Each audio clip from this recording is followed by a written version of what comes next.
So guys आज की video में हम सीखेंगे ये स्टाइलिश साइड स्लिट प्लाजो की कटिंग स्टिचिंग बहुत ही आसान तरीके से स्टेप बाय स्टेप। ये एक रिक्वेस्टेड वीडियो है तो प्लीज इस वीडियो को लाइक शेयर जरूर कर दें। सो गाइज ये प्लाजो बनाने के लिए मैंने 2 मीटर प्लेन जॉर्जेट फैब्रिक लिया है। अगर आपकी लेंथ 38 इंच से ज्यादा है तो आप इसको 2.25 या 2.5 मीटर भी ले सकते हैं। सेम लेंथ में हमने 2 मीटर सैंटून फैब्रिक लिया है जिससे हम लाइनिंग बनाएंगे। तो लाइनिंग के लिए मैं सैंटून फैब्रिक ले रही हूँ। आप चाहे तो सिल्क क्रेप फैब्रिक भी ले सकते हैं। मेजरमेंट कुछ इस तरह से रहेगा। आपको अपना मेजरमेंट इस तरह से रेडी कर लेना है। एंड वीडियो में कोई ऐसी बात जो आपको अच्छे से समझ नहीं आई है या मैं आपको अच्छे से नहीं समझा पाई हूँ तो आप मुझे कमेंट करके पूछ सकते हैं। अब सबसे पहले हम लाइनिंग वाले फैब्रिक को किनारे वाली साइड से डबल करेंगे। उसके बाद हम इसको 4 फोल्ड कर लेंगे। 4 फोल्ड करने के लिए जो चौड़ाई है वो हम अपने हिप के अकॉर्डिंग लेंगे। हमारे हिप का राउंड जितना भी हो उसको 4 से डिवाइड करेंगे और उसमें हम 5 से 6 इंच प्लस कर लेंगे लूजिंग के अकॉर्डिंग। तो यहाँ पर मैंने कपड़े को 4 फोल्ड कर लिया है। आपका जो भी मेजरमेंट है आपको हिप्स का 4th पार्ट लेना है और उसमें 5 या 6 इंच प्लस करके कपड़े को फोल्ड कर लेना है। अब सबसे पहले ऊपर की तरफ हम 1/2 इंच मार्क करेंगे। ये हमारा बेल्ट ज्वाइंट करने में चला जाएगा। अब इस मार्क से ऊपर की तरफ हम अपनी इलास्टिक की चौड़ाई को निकाल देंगे। आपकी इलास्टिक की चौड़ाई 1, 1.5, सवा जो भी है ऊपर की तरफ निकाल देना है। उसके बाद प्लाजो की रेडी लेंथ लेनी है। अब इस मार्क को भी हम सीधा कर देंगे। ये देखिए आपके प्लाजो की जितनी भी रेडी लेंथ है बस उतना आपको मार्क करना है।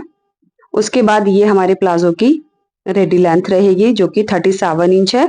एंड नीचे की तरफ 1.5, 2 या फिर 1 इंच आपको जितना भी फोल्ड करने के लिए चाहिए उतना आप ले सकते हैं। तो यहाँ पर तकरीबन मैं 2 इंच एक्स्ट्रा ले रही हूँ अंदर की तरफ फोल्ड करने के लिए। अब प्लाजो की वेस्ट की मार्किंग करने के लिए हम अपने हिप का 4th पार्ट लेंगे, यानी हिप राउंड जितना भी है उसको 4 से डिवाइड करेंगे। जैसे मैं 31 हिप के लिए बना रही हूँ तो 31 का 4th पार्ट हुआ 8.2। अब उसमें हम 2 इंच प्लस करेंगे जो हो गया 10.2, यानी हिप का 4th पार्ट प्लस 2 इंच करके हमने वेस्ट की मार्किंग करनी है। तो ये मेरे मेजरमेंट के अकॉर्डिंग यहाँ पर 10.25 इंच आया है तो मैं यहाँ पर 10.25 इंच मार्क कर रही हूँ।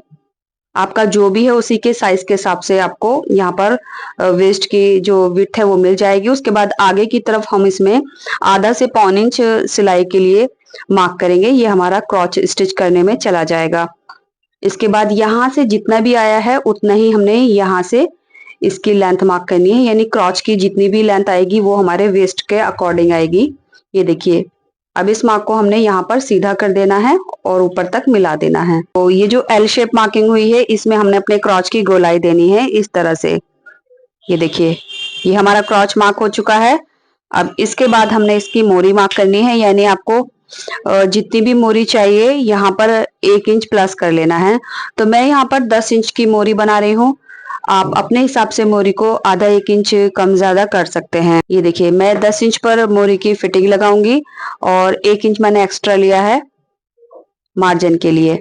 इसके बाद हमने लास्ट वाली मार्किंग करनी है। तो आप चाहे तो लेग शेपर की हेल्प से भी ये मार्क कर सकते हैं या फिर डायरेक्ट इंच टेप से भी ये मार्क कर सकते हैं। तो ये इनर वाली जो साइड है यहाँ पर हमने इस तरह से लेग शेपर की हेल्प से मार्क कर दिया है और अब इस मार्किंग पर हमने इसकी कटिंग कर लेनी है। ये लीजिए प्लाजो की कटिंग हो चुकी है। इसके बाद हम अपना जॉर्जेट वाला फैब्रिक लेंगे। सेम इसी तरह से इसको भी हमने पहले किनारे वाली साइड से डबल फोल्ड किया और उसके बाद हमने इसको 4 फोल्ड कर लिया है, यानी चौड़ाई में कपड़े को हमने 4 फोल्ड कर लेना है। इसके बाद हमने अपना लाइनिंग वाला प्लाजो इसके ऊपर रखना है। ये बंद वाली साइड है जिस साइड से हमने प्लाजो की क्रॉच वाली साइड रखी है। ये देखिए कपड़े की यानी जॉर्जेट फैब्रिक की बंद वाली साइड पे हमने क्रॉच की साइड रखी है। इसके बाद यहाँ से तकरीबन 3.5 इंच का गैप आ जाएगा और नीचे की तरफ भी 1 से 1.5 इंच एक्स्ट्रा रखेंगे लेंथ में। अब ये प्लाजो की जो हमारी बंद वाली साइड है यहाँ से आगे की तरफ हम तकरीबन 1.5 इंच एक्स्ट्रा लेंगे। यहाँ से हमारा स्लिट बनेगा तो स्लिट को बंद करने के लिए और फोल्ड करने के लिए हमें एक्स्ट्रा चाहिए, तो उसके लिए हम 1 से 1.5 इंच यहाँ पर एक्स्ट्रा लेंगे।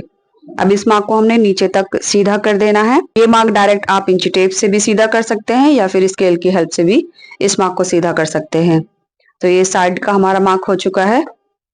इसके बाद जो हमारे प्लाजो की मोरी वाली साइड है जहां से फिटिंग आएगी, ये वाली साइड, यहाँ से हमने नीचे की तरफ 1 से 1.5 इंच एक्स्ट्रा लेना है और इस मार्क को यहाँ लाकर बिल्कुल सीधा करके मिला देना है। तो ये मार्क हमारा इस साइड से थोड़ा सा तिरछा हो जाएगा। तो इस साइड से हमने ये एक्स्ट्रा इसलिए लिया है क्योंकि पहनने के बाद ये जो बंद वाली साइड है यानी जो प्लाजो की इनर वाली साइड है वो ऊपर की तरफ नहीं जाएगी और प्रॉपर आएगी। अब ऊपर से बराबर करना है और क्रॉस से भी बराबर मार्क कर लेना है। ये देखिए इस तरह से अब हमने इसकी कटिंग कर लेनी है। कटिंग करने के बाद ये हमारा प्लाजो कुछ इस तरह से दिखेगा। इसके बाद यहाँ पर 2 लेयर जो है लाइनिंग की वो हटा देंगे, 2 लेयर रखेंगे और इसके नीचे वाली जो 2 लेयर है जॉर्जेट की वो इसके साथ पकड़ेंगे।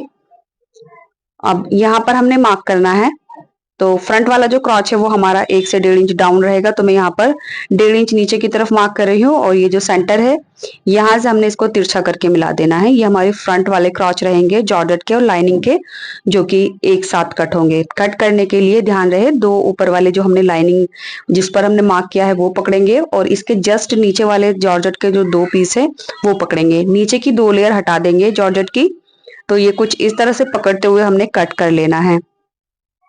ये देखिए ये हमारे जो फ्रंट वाला क्रॉच है वो डाउन हो गया है। अभी आपको कोई कंफ्यूजन ना रहे तो यहाँ पर मैं फ्रंट बैक लिख देती हूँ। तो ये हमारा जो है वो फ्रंट वाला पार्ट रहेगा और ये बैक वाला पार्ट रहेगा। अब इसकी स्टिचिंग करने के लिए हम अपना लाइनिंग वाला प्लाजो लेंगे। सिंपली दोनों क्रॉच को हमने आधा इंच का दबाव लेकर सिल देना है। उसके बाद हमने अपना जॉर्जेट वाला प्लाजो लेना है। ये देखिए इसको भी हमने जैसे कट किया है वैसे ही उठाएंगे। ये अभी डबल है तो क्रॉच वाली साइड से हमने इसको यहाँ से बराबर मिलाकर रखना है। उसके बाद इसका जो क्रॉच है यहाँ से हमने आधा इंच का दबाव लेकर स्टिच कर देना है। ये देखिए यहाँ से। तो ये हमारा लाइनिंग वाले प्लाजो के क्रॉच हमने स्टिच कर दिए। उसके बाद हमने इसकी इनर वाली फिटिंग लगानी है। तो इनर साइड की फिटिंग करने के लिए हमने यहाँ से जितना भी एक्स्ट्रा लिया है मोरी से लेते हुए दोनों साइड में फिटिंग लगा देंगे और बाद में हम इसकी मोरी फोल्ड कर देंगे। सो इस तरह से हमने इसकी फिटिंग भी लगा ली और मोरी फोल्ड कर दी। अब इसको हमने सीधा कर लेना है। ये हमारा लाइनिंग वाला प्लाजो इस तरह से तैयार हो गया है। ये देखिए ये थोड़ा लूज स्टाइल में रहेगा क्योंकि हमने जो कटिंग करते हुए कपड़ा फोल्ड किया था वो 5 से 6 इंच एक्स्ट्रा लिया था। अब हमने अपना जॉर्जेट वाला प्लाजो लेना है जिसका क्रॉच हमने स्टिच कर दिया है। अब इसको हमने इस तरह से पकड़ लेना है। सो इसकी जो रॉन्ग साइड है वो हम ऊपर कर लेंगे। जो हमने क्रॉच स्टिच किया है वो जो सिलाई वाला पार्ट है वो ऊपर की तरफ आएगा। इसके बाद हमने इसको इस तरह से रखना है और जो साइड का हमारा स्लिट है वो आप पर डिपेंड करता है। आप ये साइड वाला स्लिट कितना बंद करना चाहते हैं, कितना ओपन करना चाहते हैं। तो मैं यहाँ से नीचे की तरफ 5 इंच पर मार्क कर रही हूँ। आप इस मार्क को 8 इंच तक कर सकते हैं। अब यहाँ से आगे की तरफ हमने उतना ही मार्क करना है जितना कटिंग के टाइम हमने एक्स्ट्रा लिया था। तो ये सिलाई करने के बाद अब हमने इसका स्लिट फोल्ड करना है। स्लिट फोल्ड करते हुए हमने यहाँ से सिलाई स्टार्ट करनी है, साथ ही साथ इसकी मोरी भी फोल्ड करनी है। तो मोरी को मैं हाफ इंच फोल्ड करूंगी। उसके बाद इसी सिलाई के साथ दूसरे साइड का भी जो ये स्लिट है वो फोल्ड हो जाएगा। अब इस साइड में भी आप समझ लीजिए ये वाला जो मार्क है आप 5 से 8 इंच तक कर सकते हैं। अंदर की तरफ हमने यहाँ पर 1.5 इंच मार्क करना है और ये सिलाई कर देनी है। सिलाई करने के बाद ये फैब्रिक हमारा जितना एक्स्ट्रा होगा उतना स्लिट में फोल्ड हो जाएगा और एक साइड से हमने सिलाई करना स्टार्ट करना है और पूरी सिलाई को यहाँ नीचे घुमाते हुए दूसरी तरफ एंड कर देना है। ये देखिए इस तरह से हमने ये साइड के स्लिट फोल्ड कर लिए हैं और नीचे से मोरी भी फोल्ड कर ली है। मैं आपको दिखा देती हूँ। इसको हम पहले सीधा कर लेंगे। सीधा करने के बाद इसके जो साइड के स्लिट है वो कुछ इस तरह से दिखेंगे। ये देखिए इस तरह से। सो यहाँ पर इसकी जो लेंथ है वो आप अपने हिसाब से कम ज्यादा कर सकते हैं, यानी स्लिट को कितना लंबा बनाना है कितना छोटा बनाना है उसको आप अपने हिसाब से कम ज्यादा कर सकते हैं। अब इसका जो फ्रंट वाला क्रॉच है वो हमने ऊपर की तरफ रखा है। बिल्कुल इसी तरह से हम अपना अस्तर वाला जो क्रॉच है सेंटून का जो फ्रंट का है वो भी हम ऊपर की तरफ रखेंगे। उसके बाद ये प्लाजो को इसके अंदर इस तरह से इंसर्ट करेंगे, यानी फ्रंट वाले क्रॉच एक दूसरे के सामने आ जाएंगे। अब इनको ऐसे पकड़ेंगे यानी फ्रंट और बैक के क्रॉच आमने सामने रहेंगे और अब हम यहाँ पर पकड़ते हुए इसमें आधा इंच का दबाव लेकर सिलाई लगा देंगे। तो दोनों प्लाजो की जो वेस्ट वाली साइड है वो सिलाई लगाकर सिक्योर हो जाएगी। ये प्लाजो सिर्फ कमर की साइड से ही जॉइंट रहेगा, बाकी ये पूरा अलग अलग रहेगा। ये देखिए इस तरह से हमने सिलाई लगा ली। अब इसमें बेल्ट लगाएंगे जिसके लिए हमने 4 इंच चौड़ी एक जॉर्जेट पट्टी ली और एक सैंटून वाली पट्टी, दोनों को एक साथ रखकर हमने चारों तरफ से सिलाई लगा ली। इनकी चौड़ाई 4 इंच है और जो लंबाई रहेगी वो अपने वेस्ट राउंड से आधा इंच एक्स्ट्रा रहेगी। अब यहाँ सिलाई लगाकर हमने बेल्ट को वेस्ट से अटैच कर लेना है। उसके बाद यहाँ पर नेफा फोल्ड होगा। तो इसमें आप फ्रंट कैनवास बैक इलास्टिक भी बना सकते हैं या फिर फुल्ली इलास्टिकेटेड वेस्ट भी बना सकते हैं। तो यहाँ पर मैं फुल इलास्टिकेटेड वेस्ट बना रही हूँ जिसके लिए मैंने 1.25 इंच चौड़ी इलास्टिक ली है और जो लेंथ है वो अपनी कमर से 3 इंच कम ली है। अब इलास्टिक को दोनों सिरों को हम स्टिच कर देंगे और यहाँ पर नेफे में इस तरह से इंसर्ट कर देंगे। नेफे की सिलाई लगाकर सेंटर में भी हम एक सिलाई लगा लेंगे ताकि सारी जो गैदर्स हैं वो इक्वल हो जाएं और लास्टिक नेफे के अंदर फोल्ड ना हो। इस तरह से लास्टिक डालने का तरीका मैं अपनी वीडियो में कई बार बता चुकी हूँ, तो आपको कोई कंफ्यूजन है तो आप मेरे चैनल पर जाकर देख सकते हैं। अब ये जो स्लिट है ये हमारा कुछ इस तरह से रहेगा। इसके ऊपर आप किसी भी तरह के डिजाइनर बटन या फिर पोटली बटन लगा सकते हैं, बट मैं यहाँ पर ये एक डिजाइनर लेस ले रही हूँ जिसके ऊपर सीक्वेंस वर्क है। तो जो सेंटर वाला पार्ट है इसका वो मैं निकाल रही हूँ, यानी जो ये राउंड सीक्वेंस डिजाइन है ये मैं निकालूंगी और इसको दोनों साइड से एक्स्ट्रा जितना भी इसका ऑर्गेन्जा फैब्रिक है वो मैं कट कर लूंगी। बस सीक्वेंस टाइप के जो डिजाइन है वो रह जाएगा। सो ये मैं दोनों साइड में कट करके लगा दूंगी। तो इसमें जो ये 6 राउंड है उसकी लेंथ के अकॉर्डिंग मैं लगा रही हूँ, जितना हमारा स्लिट रहेगा उसी के अकॉर्डिंग मैंने ये लेस को कट किया है। सो यहाँ पर आप पोटली बटन लगा सकते हैं, किसी भी तरह के डिजाइनर बटन लगा सकते हैं, या फिर आप इसको इस तरह से भी छोड़ सकते हैं। ये देखिए इस तरह से मैंने लेस को कट कर लिया है। अब जितना हमारा स्लिट था उसी के अकॉर्डिंग लेंथ के अकॉर्डिंग मैंने कट किया है।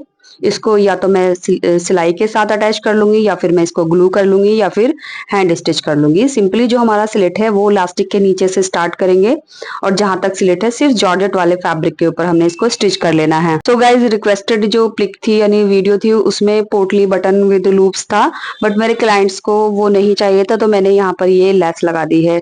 ये देखिए ये भी बहुत प्यारी लग रही है, और जो लेस है वो मैंने सिर्फ जॉर्जेट वाले फैब्रिक से लगाई है, अस्तर के साथ अटैच नहीं की है। तो ये हमारा ब्यूटीफुल सा साइड स्लिट प्लाजो तैयार हो गया है। अगर आप इस प्लाजो को बनाना चाहते हैं और बनाते हुए आपको कोई कंफ्यूजन है तो आप मुझे कमेंट कीजिए, मैं आपकी हेल्प करूंगी। ये आपका प्लाजो परफेक्ट बनेगा।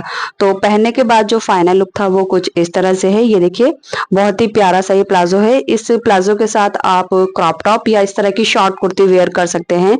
सो मेरे क्लाइंट ने ये शॉर्ट कुर्ती बनाई थी जो कि पहनने के बाद बहुत ही प्यारी लगी। तो उम्मीद करूंगी आपको ये वीडियो पसंद आई होगी, और अब तक आपने इस वीडियो को लाइक करके शेयर कर दिया होगा। चैनल सब्सक्राइब नहीं किया है तो प्लीज चैनल सब्सक्राइब कर लीजिए, क्योंकि नेक्स्ट इस तरह की वीडियो आपको मिलती रहेंगी। और अगर आपको कोई रिक्वेस्टेड वीडियो बनानी है तो आप मेरे Instagram page Zaidi trendy fashion पर पिक सेंड कर सकते हैं। Thanks for watching this video.